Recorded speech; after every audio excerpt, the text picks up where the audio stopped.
Hi, everyone. I hope this message finds each of you so very well. I'm speaking to you from my studio in West Orange, New Jersey, and I could not be more delighted to have the pleasure of interviewing Kristina Amelong, a holistic health visionary, author, and spiritual seeker whose life journey is nothing short of remarkable. Over 3 decades after the tragic loss of her brother Jay, who, in a haunting twist, predicted his own death at just 13, Kristina set out to uncover the deeper truths behind that loss. What she discovered became the foundation of her powerful memoir, What My Brother Knew. Despite her working-class upbringing marked by abuse and addiction, Kristina, who is the mother of 4 children, has emerged as an inspiring beacon of healing. She founded the Optimal Health Network, guiding clients worldwide toward vibrant wellness through natural protocols and profound inner work. She also serves as a senior board member at the Center for World Philosophy and Religion, where she helps reweave the human story through spiritual inquiry and evolutionary wisdom. And every Sunday, she offers a Dharma recap as part of the live broadcast exploring the teachings of Dr. Mark Gaffney and the One Mountain, Many Paths initiative. I'm looking forward to talking with Kristina, who's joining me from Madison, Wisconsin, for a powerful conversation about resilience, healing, and awakening. We will explore how she faced the profound challenges of addiction and chronic illness to undergo a remarkable transformation, reclaiming her health through holistic protocols, soulful introspection, and a deep communion with the healing power of nature. We'll also discuss the extraordinary story behind Kristina's brother Jay's haunting premonition, the sacred lessons his passing imparted, and how writing her memoir, What My Brother Knew, became a gateway to deeper healing and insight. And from there, Kristina and I will venture into rich spiritual terrain, asking questions that stir the soul. What lies beyond death? How do we navigate doubt on the spiritual path? And what shifts when we choose not to turn away from life's most difficult truths?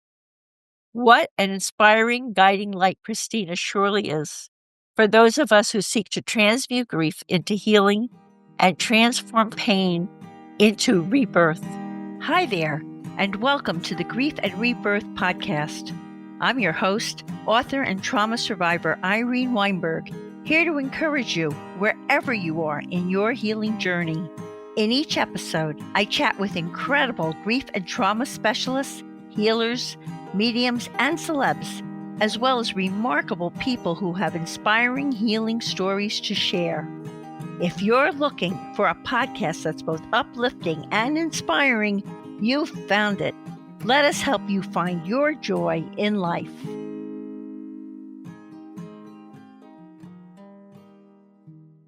Kristina, a warm, heartfelt welcome to Grief and Rebirth podcast. Oh, wow, Irene, I'm so excited to be here. This is an honor. Oh, you've got so much rich experience, so many things that you've gone through. I don't think anyone listening to this podcast can't say, well, if Kristina could overcome all those things, maybe I can overcome my thing also. So we're going to help people to see that they can do that today, because you have quite a story, girl. Very amazing. Very amazing. So let's start from the beginning and tell us about your brother Jay and your relationship with him and how your childhood was shadowed. And I'm so sorry, by abuse, addiction, and loss that you went through all that. Thank you. So Jay, now that the book's been out a little while, I've gotten to hear from a lot of people the love story between me and Jay. And it's so interesting because when you lose someone, you have so much grief around it and loss. And so the book has really allowed me to bring alive that love affair that we had from children into the present.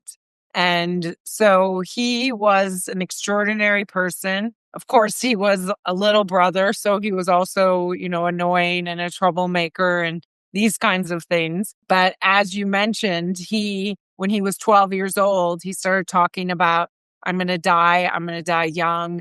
There's nothing we can do about it.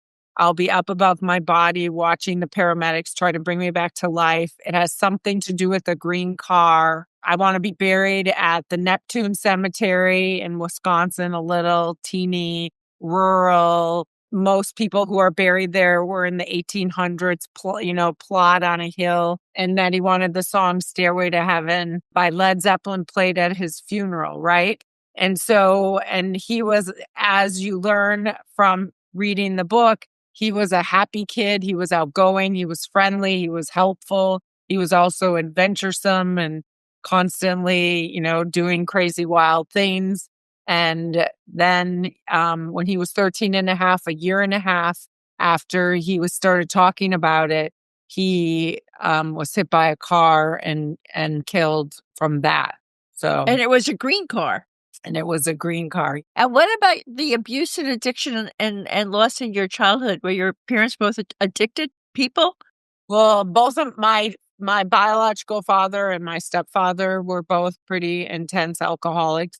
Not my mother, but my mother was very affected by all of that. So I don't know to what extent Jay experienced a lot of that trauma like I did, because we didn't have the same biological dad. My stepfather, and my mother's story about the stepfather was I picked Dick.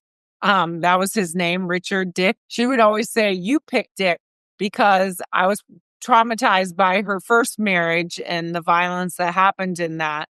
And then I would scream anytime a man would come near her. And supposedly Jay's dad, Dick, I didn't scream. Here I am, 1 or 2 years old. And so she decided to marry this guy. That makes tons of sense. Right? Wow. I can see it was an intense childhood. Wow. And so we know about the words that Jay said that predicted the accident. And it unfolded exactly as he said it would, which was amazing. You never asked him in all that time, how did you know this or anything? He just said it and he kept saying it over and over again. Well, so he told my mother and I that it had something to do with the dream, that he had a dream that he saw this accident, this future. And so that's what I believed most of my life until I started interviewing people to write the book. Because I don't know how this works for you, but even though I had a felt sense of a lot of details of my life, I didn't have a lot of very specific memories or as many as I needed to tell the whole story. Well, you had a painful childhood, so you blank a lot out that way too. Yeah, you do. You blank a lot out. But through therapy, right, you end up, being able to access it again. And so I started interviewing people and getting in touch with people that he knew. And it's interesting because there's also a scene in there in the book where I've just come back from a Natalie Goldberg writing retreat and I'm on a plane and I started doing contemplative writing and every time I put pen to paper and just started spontaneously writing, Jay would come up all the time and people would say, you need to write a book about that. You need to write a book about that. And I was like, okay. But literally, I thought until 8-10 years ago that my mother was the only person who knew Jay because his father was dead and I just had so much loss from divorce that I didn't have, family or siblings that also knew Jay. So I really thought, well, it's only my mother and she won't talk to me about any of this. I could not get her to talk to me about it. And so I'm on the plane, writing away. And the guy next to me, he says, what are you writing? And he said, will you read it to me? And I read him this poem that I wrote. And he gives me a lot of compliments. And then he says, you should write a book about that. And I said, well, I'd love to, but I don't know so many of the stories. And he said, well, let's make a list. And it turns out he was an English professor. Oh my goodness. I know that was one of those moments of synchronicity, right? That's right. I thought very much the universe is asking me to write this book and I need to write this book. And so with him, the first person I said was Dick, my dad, my stepfather. And I said, but he's dead. And so then I started naming my cousins. And from there, I got a list of people to talk to. And I, through the research, found out that Jay had been doing LSD. And he was 12 when he got this vision. So he was doing this at 12? That is my understanding. I know it's really hard to believe that you could be doing that kind of psychoactive drug that kind of takes you on a 8-hour journey and that you would be able to hold that together without getting in trouble or your mother finding out or these sorts of things. And I did drugs with Jay, but I never knew that LSD was in our neighborhood. But I've talked to probably 10 people now that said, oh yeah, in Madison, Wisconsin, in the late 70s, early 80s, it was very easy to get LSD. And if you had an older sibling that was part of the campus culture, especially, it would trickle down to the younger kids. Wow. Wow, wow, wow. So something about him and his being able to hold all that, because I still don't understand how you could see your future getting killed by a car and be okay with it. I know you've had some of that quality of experience come down to you from God, the cosmos, right? So maybe you can help educate me. Like, how could a 13-year-old, 12-year-old be so relaxed about dying? Don't know if I can absolutely answer that one, but I will say that in my story, I was told 2 months before the accident the soul was going to go, and many lessons would be learned from his death. So when I pushed it away, but when it actually happened to me, it gave me some comfort. In a way, I got really quickly that this has got to be part of some kind of a plan that is above my Right. comfort's my level right now that is coming down. I mean, I completely believed it because I got the message, I told no one, and it happened 2 months later. And in some way, it helped me with acceptance. And it sounds like Jay, it happened to him, and it might have felt the same way, and it brought him immediately to acceptance. But instead of like me, I kept it to myself and said nothing when I got the message. He was 12 years old and he was telling everybody, hey, I got this message. But inside, that's how it feels to me, that it felt like from a higher place and he just accepted it. Yeah, it's quite something. And in response to your earlier question about, did I ask him? No, I just ignored him or told him to shut up or these kinds of things. I wish I could go back and you were a kid for a long time. Right. I was 15, 16, 17 years old. And so there you go. But I wanted to say to you from listening to your story, and as you know, the book opens with me at the kitchen sink. And so I thought that was really cool that you got your message at the kitchen sink. There must be something meditative about washing dishes. I don't know what There so is. Your mind is not, it's not really occupied. You're doing this rote thing, and I guess it's easier to get in there, Yes. Something like that. So, but you, meanwhile, 15 years old, you're have a self-destructive path. You're getting into drug addiction. You will openly admit reckless sex, and you spent much of your young adult years wanting to die. So, how in the world, what inspired you to overcome all of this? And how did you reclaim your health? Because you've had major health issues. Major. Thank you. Yeah, right. Those are very big questions. So I was just in so much pain. I couldn't stand it anymore. And I was suicidal, and no one forced me or told me to go, but I I started to open up to a hunger to be in the world and I lived in Madison, Wisconsin on the north side, and I never knew there was a university, for instance, a stone's throw. Wow. So I started going to college, and then I volunteered at Teen in Crisis Center. And at the Teen and Crisis Center, one of the sections that we learned was on alcoholism. And I was very actively drinking every day at that point.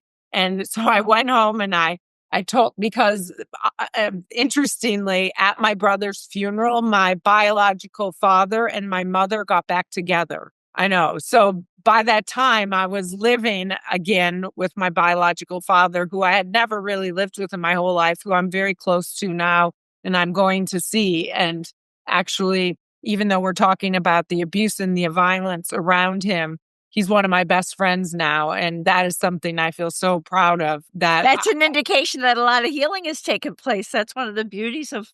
Right. So I am not at all totally against canceling people. I'm 100% into always finding the deep threads of forgiveness and love. Of course, if someone else isn't wanting to do that, you can't force them into that, right?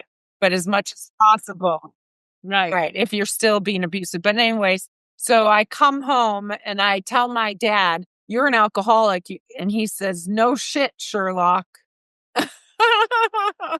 He said, "How'd you figure that out?" And then I said, "Well, I'm working at Briar Patch and blah, blah, blah." And so he wasn't going to do anything about his drinking. And so, but I got inspired. And then I went to this counselor, this beautiful Jewish woman, one day. And she's like, "Okay, let's, start you on an outpatient program." And I lasted a week.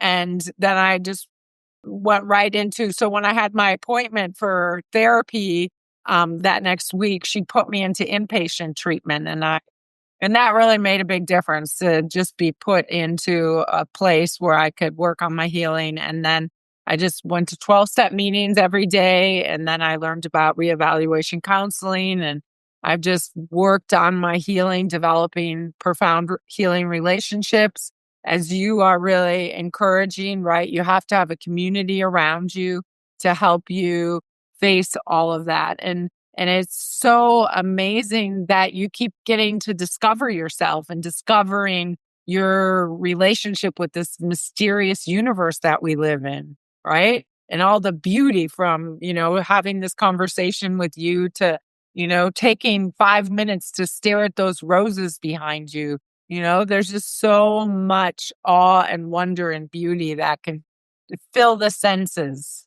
That's right. If we heal our senses so that they can be filled, right? Yes, right? Right? So So they're not even overloaded with pain and grief and trauma, which you had so much trauma and loss. I mean, your vibe must be so different now than it was in those days.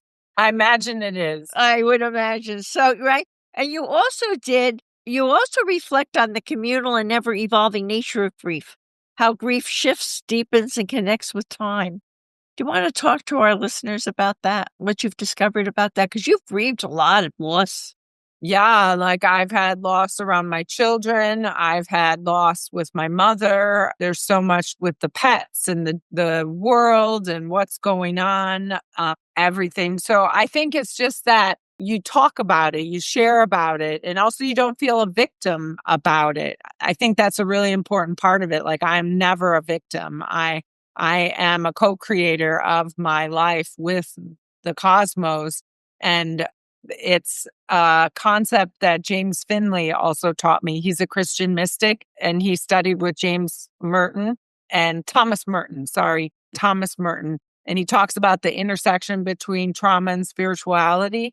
This whole thing about just carving yourself out and doing the grief work, really sobbing and raging and not being afraid of the really big feelings, in order to find deeper places within yourself so that you're in deeper, intimate relationships with the mystery and with other people and with your own infinity. Sounds like it's called becoming really conscious of what's going on, right? Yeah, Barbara Marx Hubbard, she had that phrase, conscious evolution.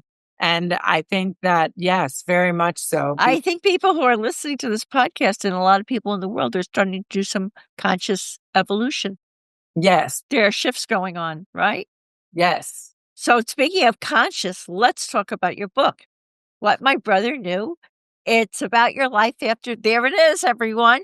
It's a beautiful book. It's about your life after Jay's death, what you learned, how it transformed you. The writing of the book helped you achieve deeper healing and insight. Tell us, what did you learn? How did it transform you?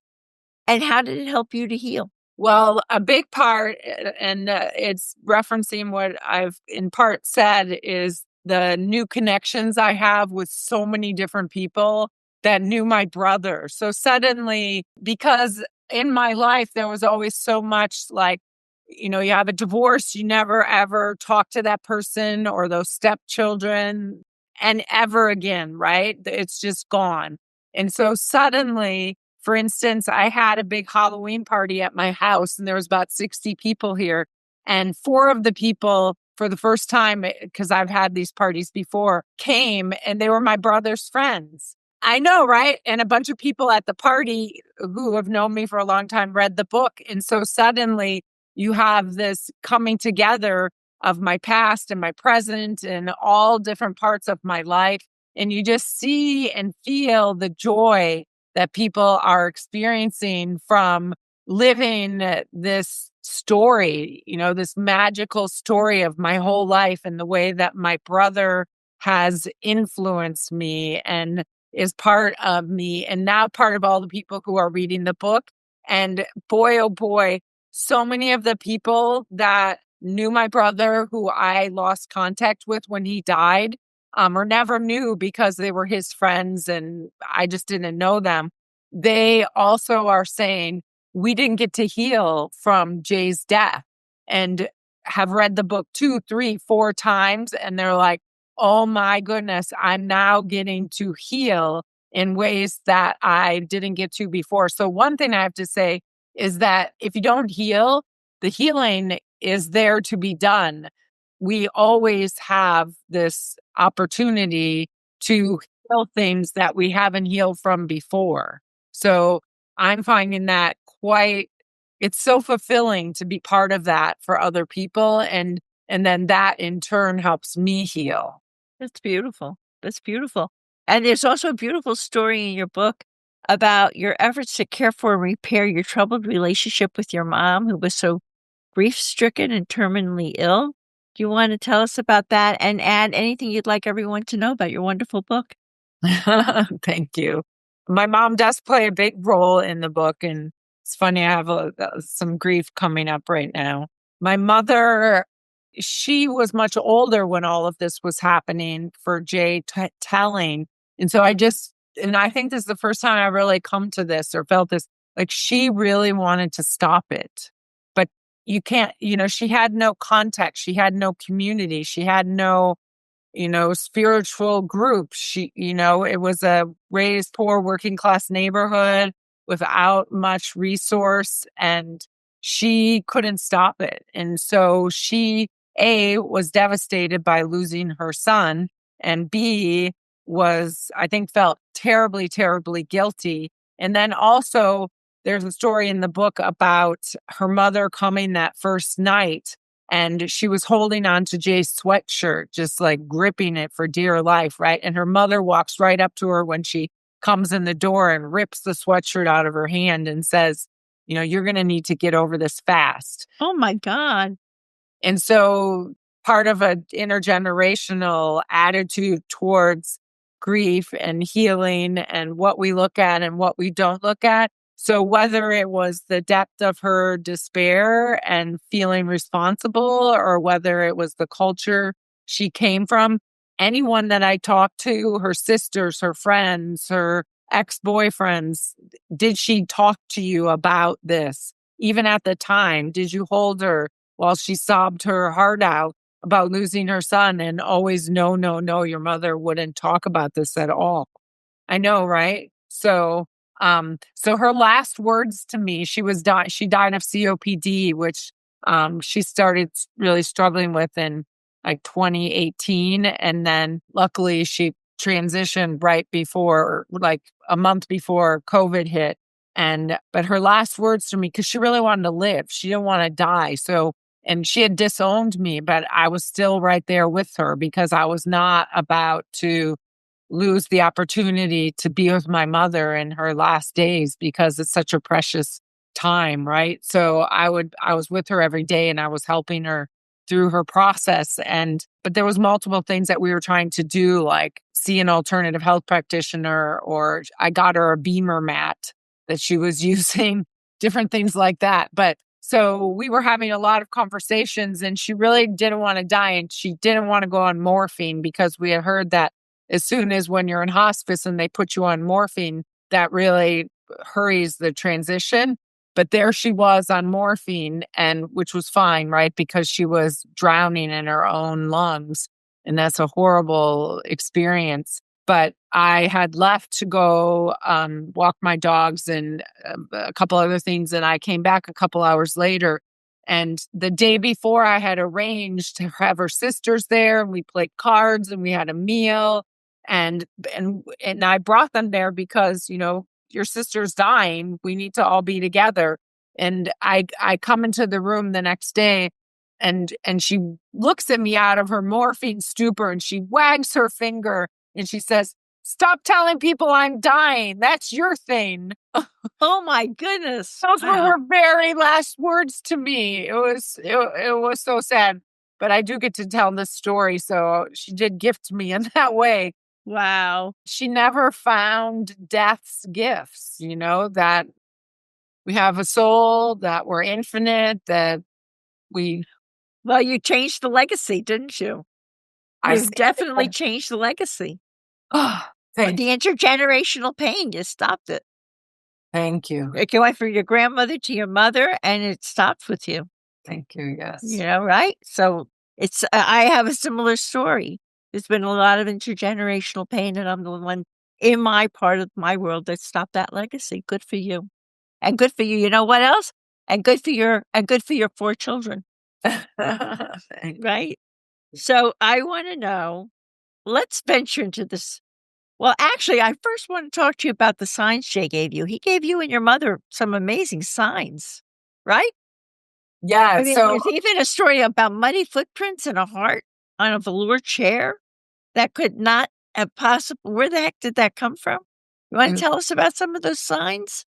Yeah, so immediately after, like, the first week, there was all sorts of signs, and my mom was very clean, and so she was very aware of her space. And one of the stories is that she had just mopped the kitchen floor not that many hours ago, and she heard some ruckus in the kitchen, and she went to see what it was.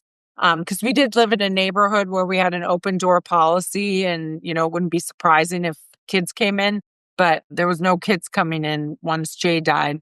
And so she went into the kitchen, and there was all these muddy footprints along the floor, and that mystery never got solved. And then, yes, in a velour chair, there was a heart. The pictures would fall off the walls. That was very common. And another story that she tells that happened to her and is that she was having a nap. She was actually having a nightmare where she was seeing Jay's head in the oven being Oh my God. pig. I know it was terrible, but the dog woke her up barking, and she had cleaned Jay's room and made his bed really tidy. And his dog was barking at his bedroom door, and she opened the door, and the bedspread was all messed up, like Wow. thing had been jumping on the bed. And then bigger things that happened in all these years. For instance, so I got chronically ill, and in the process of getting well, I decided to be a colon hydrotherapist and open up a clinic.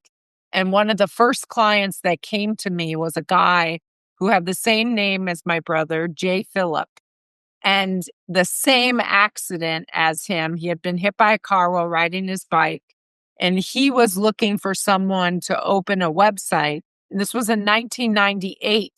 And, the internet was just getting going. And, most people didn't think about having a business on the internet. But a month before, I had met a woman giving her a colon hydrotherapy session, and she had the same initials as my brother. Her name was Janet, and she had the same birthday. She was born on September 3rd, Wow. 1967, which is also the birthday of Jay. And so the three of us did what this J. Phillip guy told me to do, which was open up a website called enemabag.com and distribute enema equipment all over the world. And I've been trained in colon therapy school that enemas were like the evil enemy of colon hydrotherapy, that they weren't effective and you should steer away from them. And so for someone to come to me and say, open an enema store, that was way outside of my potential wheelhouse. But instantly, because of the webmaster woman, I literally, while I was giving him a colonic and he told me, you should open up a website. The name is going to be enemabag.com. I called up Janet and I said, Janet, we need to buy the URL enemabag.com. And it was available and we did. And to this day, we have enemabag.com, but I wanted a more holistic health feel to the whole company. And so indeed, Optimal Health Network now is a thriving company, a global company, and we help people all over the world heal from all difficult things. That's wonderful. Just wonderful. So now I want to ask you some spiritual questions because you're so, your life has changed, you've transformed, and you're so well versed in all of this. So what have you learned comes after death? So being chronically ill and then also having been threatened to be killed when I was a baby. And I've always been pretty afraid of death. And it's been a long journey, like many decades. And really, and I do write about this in the book, I got quite close to a woman who had a near-death experience. And I would ask her what happened over and over again. I just wanted to hear the story. And then I also have a habit of, if I'm out and about and I find someone who's had a near-death experience, I ask them. And so I'm filled with stories of what people experience when they die, but then come back to life. And it appears that we are continuous with our We conscious. leave our bodysuits? We leave our bodysuits, but we're eternal. And from there, I don't know, but the story I tell in the book is all about, becoming the universe and having a feeling of being love and having a knowingness of the whole thing. And so it seems pretty magical. And certainly in my life, whether it's through pain or just like I have a photography practice where I really get into a deep focus of paying attention to little minute details like the roses or, the birds outside or the water, the way it flows. There's just so much beauty and love and awe and wonder. And it seems that our souls just keep going through these transitions, and pain is part of that. Suffering is part of that, and also violence. Like I think about stars exploding, right? Like all those qualities are very much part of the cosmos, and we act them out as the universe embodied. Yeah. Well, I've heard that too. I know we get life reviews on the other side, and we get, and you come and you kind of get met where you've been in this lifetime, and then you have the opportunity to even learn and heal on the other side. But I tell people that for me, I'm not afraid of dying. For me, it's a passion about keeping myself healthy and enjoying while I'm alive, right? What a good job you are doing at that. Thank you. Thank you so much. Thank you. Thank you. And tell us what's your guidance for people who are navigating doubt on the spiritual path? They're just starting out in this world. They're learning about this, but is this all really true? How do you keep going with it? Well, I've both dove deeply into the metaphysics of all of this, but also through the actual physics of this, quantum physics, entanglement, and all of that. So I feel pretty confident that it is true because I've looked at also the science and the mathematics, but also the direct experience and then listening to other people's direct experience. So I think keep your curiosity wide open and also let your doubt be part of the journey and face it and feel it And sometimes I have to, rage and hit a pillow and yell at God and beg God for, solving some problem or giving me some gifts or giving other people blessings. And it doesn't always happen. And for me, like the synchronicity I talked about with my business, I have phases of a lot of synchronicity and phases of no synchronicities. And it's just the ordinary world, right? And so it's just part of what the whole thing is. We also live in this very solid reality, which isn't solid at all. So we're You're constantly absolutely right. living the paradox. That's true. And I want you to explain to us also our current evolutionary crisis and how your work is helping to guide us through this era of collective transformation, because you're actively doing this, Stina. It's amazing. Thank you. So yeah, as I mentioned, Barbara Marx Hubbard, I met her and I started working for her. I taught a contemplative writing class for her.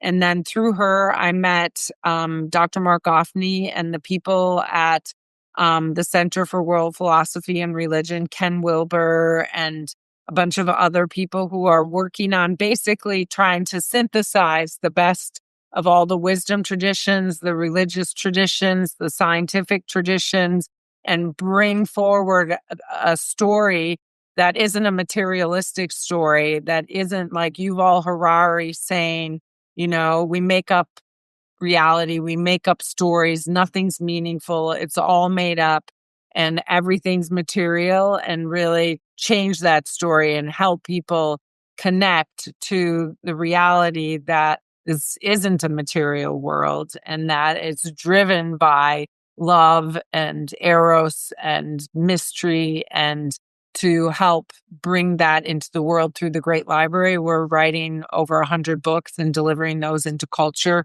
Like one of the books that was just published, The Evolution of Love. That's wonderful. From Quarks to Culture, the rise of evolutionary relationships in response to the meta crisis. Like, you're like that, right? Like, I come on to your podcast and you're instantly loving me and appreciating me and welcoming me into your life and your heart, right? We've never met before. And so how do we actually step into having relationships that are like that, right? And not like, oh, you're a stranger, I need to be suspicious of you. So there's so many elements to it. We do a yearly festival in Europe that I'm a big part of.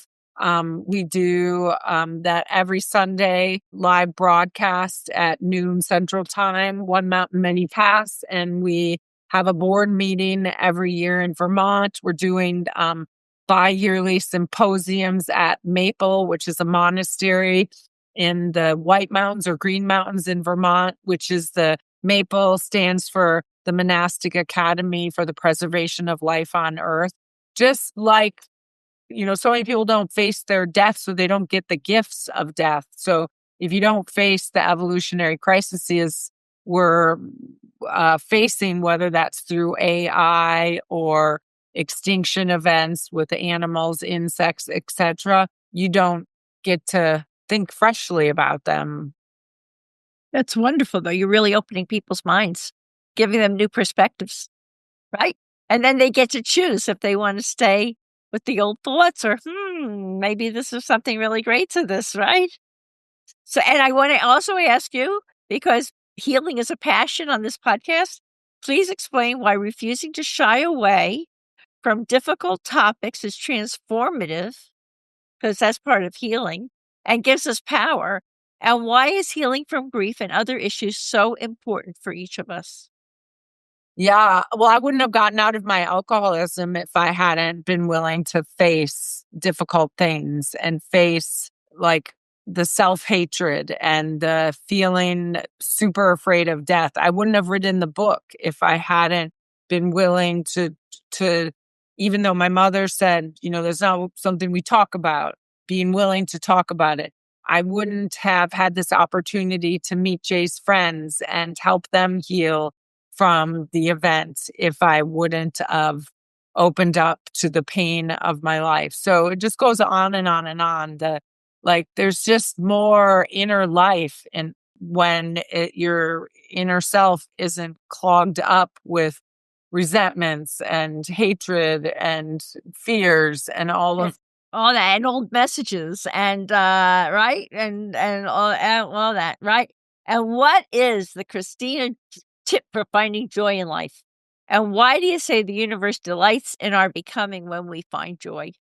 Well, evolution is the core of the universe, right? It's an evolutionary process. And so human beings are right there with that. Our becoming is part of, like I talk about, or Dr. Margovni taught me about, like our growth is the growing of God, and like if it's a block universe, which Albert Einstein talked about, in all time is captured in the cosmos, every bit of our growing actually impresses itself on reality and ripples out to every other human being. It's not just personal, it's not materialistic, it's not just you and I now exchanging this and feeling what we No, it ripples out. It ripples out. So that is very much part of it. And what else brings me joy? Studying, learning.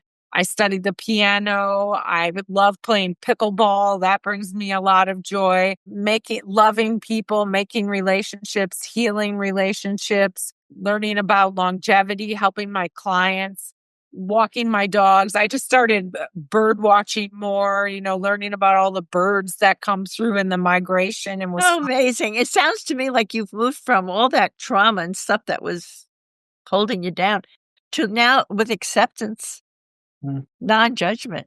Your present moments just sound wonderful, right? You're really enjoying that, Thank you. would you say? You know what, Kristina, in closing, I want to commend you in so many ways, but also for your well-written and compelling memoir, What My Brother Knew. Your journey from profound adversity to radiant healing has made you a guiding light for those wishing to transmute grief into healing and pain into rebirth. Thank you from my heart for this powerful and enlightening interview on Grief and Rebirth podcast. And I wish you abundant blessings. Thank you so much. Thank you. And as I like to say, to be continued. Be continued. You have such youthfulness. It's amazing. Thank you. Thank you. Thank you. Thank you. Thank you. A lot of people say that, and I credit it to the fact that I have cleaned out I have healed so much, and I had so much to heal from. So I have a lightness about me because I liken it to carrying a backpack around with you all the time that's filled with all your problems and grudges and all the things that's happened to you. And I got to drop my backpack. Nice. So Congratulations. thank you very much for that compliment. And I really appreciate that. And that's what I credit it to. And you are soaring. Yeah. And, and loving meeting you today and all the ways that we're helping so many people. Beautiful. Yeah. All your cells are shimmering. Right. Thanks for tuning in to Grief and Rebirth. Remember, you can dive deeper into everything we've discussed by checking out the show notes and all past episodes at ireneweinberg.com. Don't forget to follow us on social media at Irene S. Weinberg on Instagram, Facebook, TikTok, and wherever you love to hang out online. Plus, we're on YouTube, so be sure to subscribe and never miss a video. For those of you listening, you'll find links to my 2 books, Good to the Last Drop and They Serve Bagels in Heaven, in the show notes. And if you're watching on YouTube, you can see those books listed right above, so don't miss out. And here comes a special treat. If you sign up for Audible as a first-time user using my link, which you can find in the show notes, you can get They Serve Bagels in Heaven for free.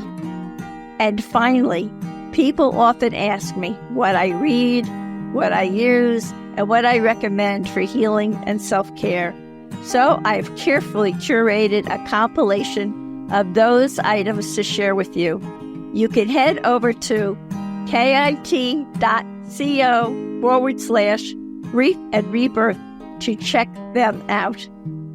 Thanks again for tuning in, and until next time, many blessings.